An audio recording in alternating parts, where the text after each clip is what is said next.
There's no question there's great use cases of technology, but the opportunities to really be disruptive within the US K-12 system are very few. Outside of the fringes on both the left and right, there's actually lots of agreement in the 80% around the education that we want our kids to have. 15% of colleges in the United States have closed or merged. Only a third of the public believes in the promise of higher ed right now. I think we can be much more relevant, keep up with the pace of change in meaningful ways, and not sort of fall back on the old pedagogical models that we've had. And I think we're going to be able to use AI to more rapidly spin up educational programs alongside those work-based experiences to help make sure people don't have gaps in their learning.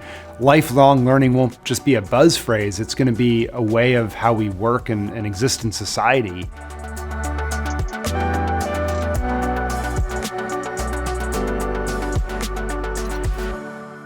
My name is Michael Horn. I'm a lecturer at the Harvard Graduate School of Education and the co-founder of the Clayton Christensen Institute.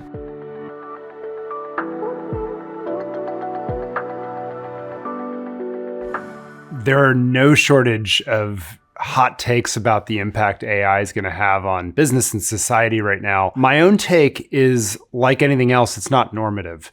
It's how we use it, the business models we put it into and what we ask of it that's ultimately going to shape it.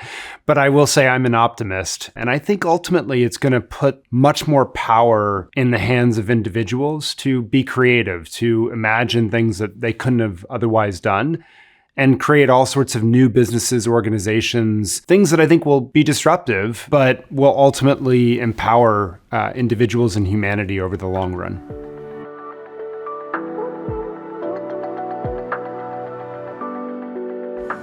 Clay Christensen, who was a longtime faculty member at the Harvard Business School, was known as the father of disruptive innovation theory. When we published Disrupting Class in 2008, we were really optimistic that technology properly implemented in new models of learning could really personalize learning, to be sort of a tutor for every single child. And I think what we've seen in the years since is that there's no question there's great use cases of technology, but the opportunities to really be disruptive within the US K-12 system are very few because there's not a lot of what Clay would have called non-consumption, areas where the alternative is truly nothing at all, in a way that really reinvents the system. I think we were right about a lot of the fundamental precepts, which is that we have an educational model that was never built to optimize the way students, individuals learn. It was built to sort them out at various intervals. It was built not for the knowledge economy, but for the industrial economy. And we really need to disrupt that model if we hope to leverage everyone's full human potential. I think we were right on all of that. I think where we were wrong was we maybe assumed some of the properties that AI, frankly, is bringing to the fore that didn't exist back then, that there would be systems that would learn from themselves over time and take in data from how individual students were doing and improve in ways that the education technology of that era just weren't doing. And I think we were right that we needed to fundamentally reinvent the model. Like, technology is not good enough by itself to fundamentally create change. It's how it's used that really matters. But I think we were guilty perhaps of some magical thinking that somehow public schools that had been around for decades could just naturally incorporate that and make those really big shifts in their classrooms and sort of overthrow decades of regulation to make the changes to a truly student-centered system in the time period that we hoped for.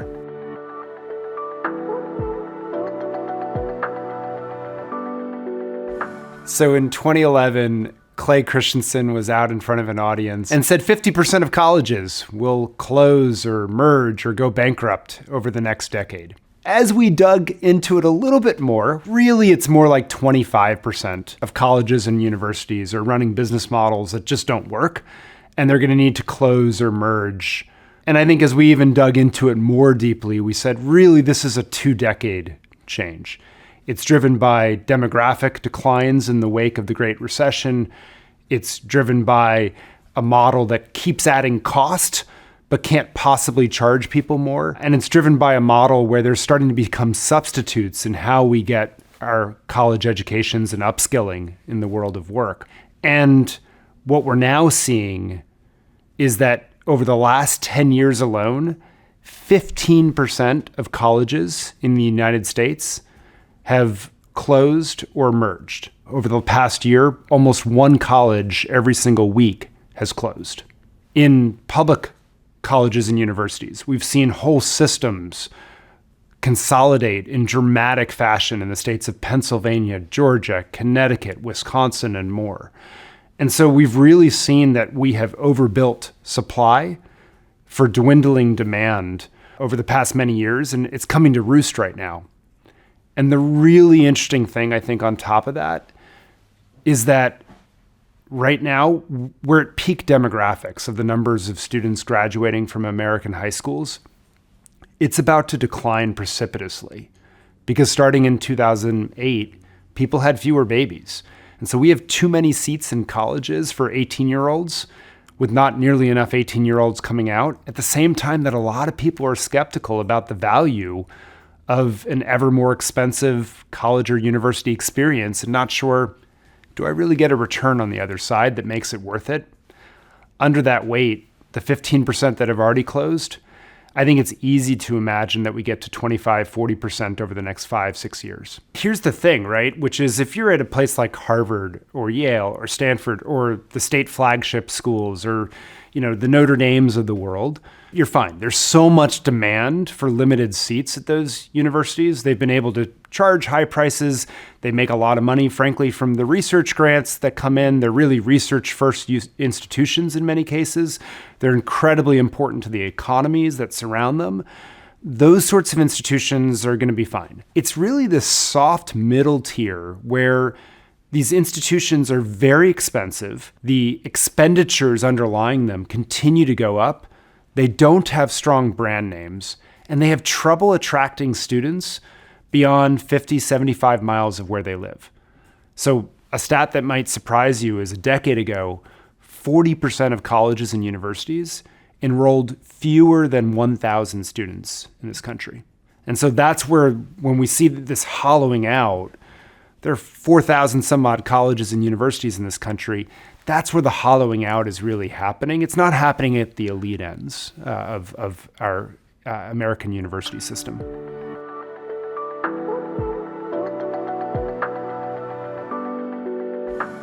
So as AI comes in, how's it going to change the existence of colleges and universities? I think if we're totally honest, we have no real clue yet. AI is still searching for product market fit in higher education, as Cal Newport, the noted computer scientist at Georgetown, said recently. But I think we can see a few things are starting to change. A lot of institutions are going to be able to use AI in what we would call sustaining innovations to improve the way they currently serve students. So student success measures to take in data and respond much quicker to their needs, to frankly create a more frictionless environment for students who are coming into college and university. The other piece where AI is making an immediate impact is in research. It's helping a lot of faculty members do research quicker, come up with different hypotheses, test them in novel ways, crank out new papers and things of that nature much faster, maybe much more readable. In terms of teaching and learning, I think the jury is still out. And my own hypothesis is that we're probably going to see a wave of new colleges and universities or new post-secondary institutions, apprenticeship programs, boot camps, things like that are powered by AI that create maybe more personalized teaching and learning experiences than we could have otherwise imagined. And it'll be really interesting to see what the impact on the market is of those innovations.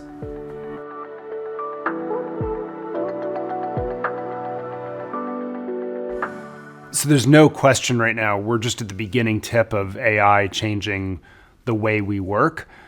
My sense is over the next couple years, the changes will be modest, but over the next 10 years, 15 years, they're going to be pretty dramatic. Already, it's said that people in technical fields, their skills depreciate basically every 4 years. So you need to be constantly upskilling and reskilling. I think AI is just going to accelerate a lot of those trends. And the impact of that on colleges and universities, I think at least two seismic impacts. Number one, the need to be upskilling much more frequently throughout our lives is going to become paramount.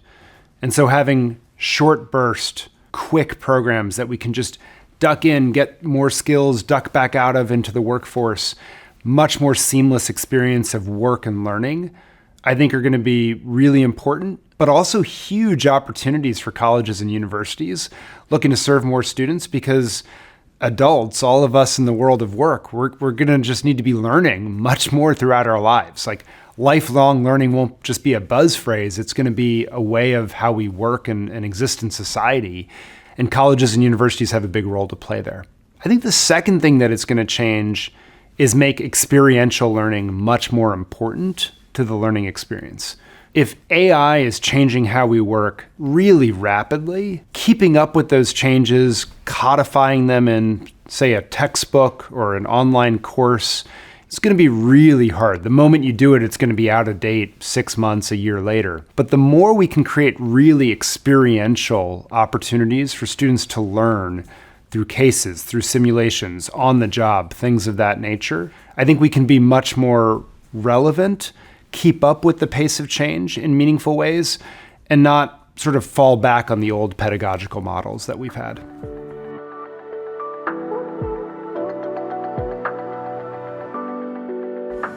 The substitute products coming into the post-secondary market, the low-cost alternatives, are really growing pretty rapidly.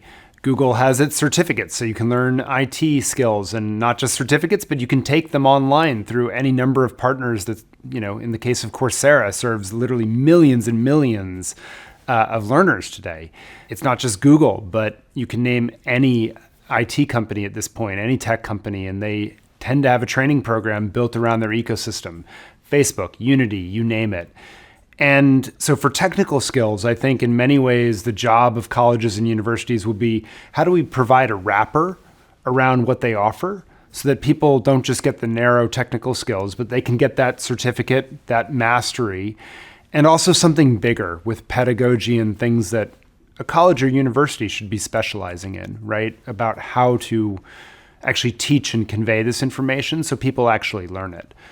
That's, I think, the first thing. The second piece of it is colleges and universities, historically anyway, aren't just interested in the transmitting of technical skills, but also how you put that in a deeper context, what's often called the soft skills of learning, the critical thinking, communication, working with others through collaboration, things like that. And so I think colleges and universities, not just saying that, but really creating authentic places where people can collaborate and learn together through these different technical paradigms, I think is a place where they can really add a lot of value to the stuff that we don't know how to measure well, but we know is really important for human flourishing.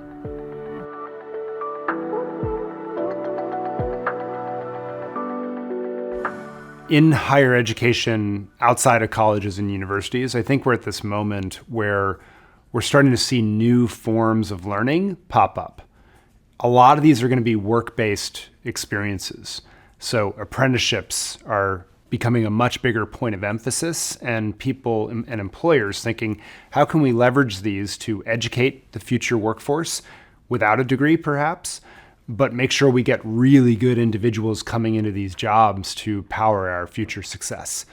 A lot of people are looking at work-based degrees. We have an alum of the school, Mallory Dwinnell, who is building work-based degree programs. So you get the best of the degree, but you get really practical experience on the ground, and far more affordable because it doesn't cost a lot of money to educate people, and they can be earning money in a job while they are learning as a core part of the experience. So I think we're going to see a lot of these alternatives to traditional college make much bigger headway in the years ahead. What we really have right now in the economy, I think, is a signaling problem. That traditional degrees have never been a perfect proxy for this person's ready for this particular job, but they're breaking down faster. And what's more, when we need technically skilled people in jobs, and frankly, even more technically skilled, because a lot of entry-level roles are disappearing right now, people are going to need more technical skills, but they don't necessarily have degrees to get those. And so these alternatives to the traditional college experience that are much more ensconced in work itself embedded with the skills and experiences people need to really succeed, I think is going to be the future. And AI is going to sort of accelerate that in two ways. One, because the changing nature of work is going to accelerate, having people on the ground with you, actually working on the problems, getting real experiences, understanding what the job entails, and building the appropriate skills. I think that's going to be more important, not less, in the future. And I think we're going to be able to use AI to more rapidly spin up educational programs alongside those work-based experiences to help make sure people don't have gaps in their learning or have the right technical foundation to be able to be great at those jobs.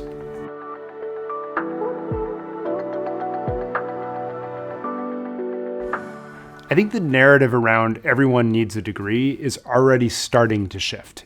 I think it's being driven by a few things. Number one, many families across the country are looking at colleges and universities and becoming much more discerning customers. They're saying roughly 38% don't complete a 4-year program within 6 years. They take on a lot of debt, and there's no return on the other side if you get a lot of debt but no degree. A lot of them are looking and saying half of those who do graduate go into jobs that don't require the degree. And what the research is telling us is if you start in a job that doesn't require a degree, 5 years later, odds are very high that you're going to still be in a job that does not require a degree. At the same time, companies are starting to question, do I need to require degrees for all these roles? What's the real value of that? And so they're dropping degree requirements, although they are still using degrees often to hire in practice. So we'll see how that shakes out in the years ahead. But here's the other piece of it that I think is really interesting. Gen Z coming up right now through the end of high school and graduating, more and more of them are going to vocational programs instead of college. More and more of them are saying, I'm going to take a gap year and figure out, is college really right for me? More and more of them are seeing the shortages, not just in the skilled trades, but also in tech fields and the like, and saying, maybe there's a different path into those. And so you couple that with an environment where only a third of the public believes in the promise of higher ed right now. And it's not just among Republicans that the confidence is collapsing. I think Democrats are about 50% believe in college at the moment. And what I think you're seeing, though, is a shift in how both parties are actually thinking and talking about post-secondary education, so anything after high school. Which is to say, when President Obama was in office, this notion of everyone needs some college, everyone needs some sort of degree, was very ascendant in the Democratic Party in particular. And now I think you see a shift where both Vice President Harris and now President-elect Trump were talking about these college alternatives. And there's real bipartisan agreement that having a system of apprenticeships that's not just for, say, HVAC and plumbing, but also IT and Salesforce jobs and Facebook marketing and things of that nature and healthcare and on could be a real part of our education and workforce systems in this country. In many ways, while we see a big departure right now among the population, I actually think in an interesting way among policymakers, we see some convergence to saying, we ought to look at these alternatives and think about how they promise pathways for all Americans, regardless of what really lights their fire.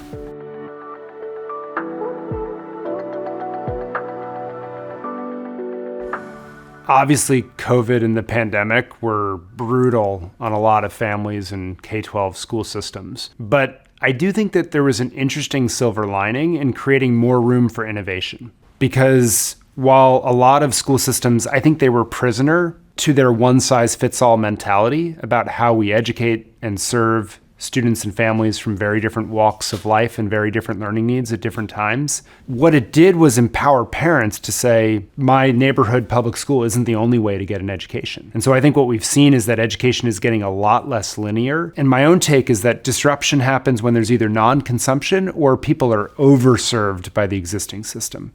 You might say, come on, Michael, how are people possibly overserved by our K-12 schools? All we read about is how they're chronically underperforming or achieving. But I think for a lot of families, they're like, I don't really care about the football team, or I don't care about this set of services, or I don't need that. And so this micro school community that's extremely personalized, really rebuilding community in the way I think our public schools originally did, and that are publicly funded in some states, now up to 12, universally so. I think for many families and students, that's creating a really interesting innovation pathway to drive disruptive innovation and drive personalization in some really interesting ways. And I think the question will be this: do we move to this fully alternative system, or even better, do our public school districts start to say, we could do that too. We can create alternative pathways in our own districts and create micro schools, schools within schools, different schooling hubs, if you will, where we really bring the best of community with personalization to empower people through many different pathways. And so in some ways, I'm actually more optimistic than I've ever been before, because I think parents are really voting with their feet. Educators, interestingly enough, are most of the entrepreneurs behind these innovative forms of schooling. And together, I wonder, will they create a bigger shift that's more student-centered in the long run? And more schools and more school systems will say, you know what, we can do that too.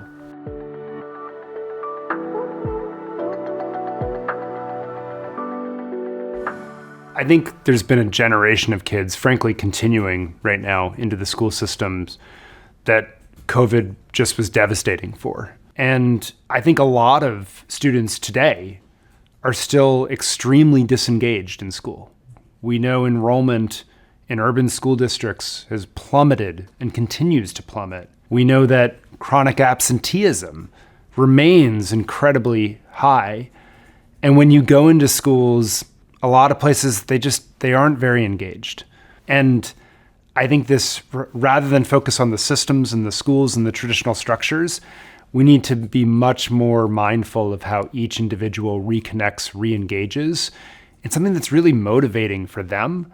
And if that's sort of the entry-level principle, then hopefully we can start to rebuild. But gosh, there's just millions of kids. This is an enduring fact of the pandemic, that there's millions of people who didn't go to college, they didn't enter the workforce, and we don't really know what they're doing. How do we re-engage those individuals, I think, is a really tricky question for us right now. We're in a moment right now where baby boomers are leaving the workforce. They're starting to retire. And we know that employers consistently report they cannot find qualified people for large numbers of jobs.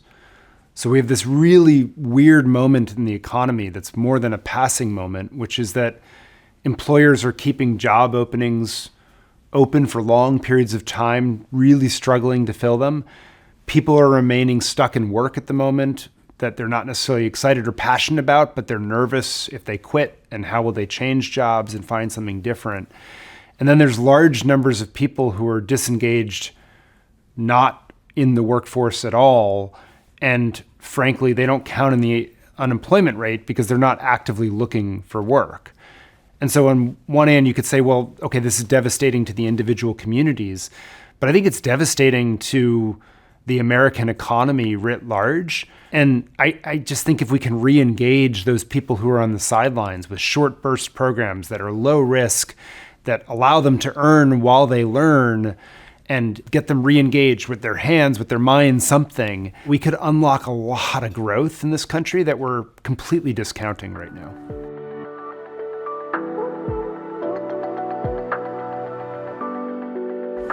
What's always struck me about the education at a place like the Harvard Business School for MBA students is that, yes, you delve into the technical details, how to build and read and analyze, say, a financial model, but you never stop there. You're always asking a question in a case of, what would you do with this information if you were the CEO? What would you do as a manager confronted with this information? What's the question you really need to ask about this model? And so the way I think about it with AI is that our tools are going to change. But I think for students, having an underlying sense of the knowledge underpinning those answers that the models spit back at us is still going to be important, so we can interrogate them, see where we agree or disagree, see where we think there's judgment calls involved. The data is not going to tell me what to do because it's backward looking. It's what's my theory of what this data is starting to show me, and where's the world going that I need to be preparing for. And so being able to ask good questions and have great theories that allow you to act on the information you know ahead of time, I think is really going to be critical for leaders of businesses and society in the future.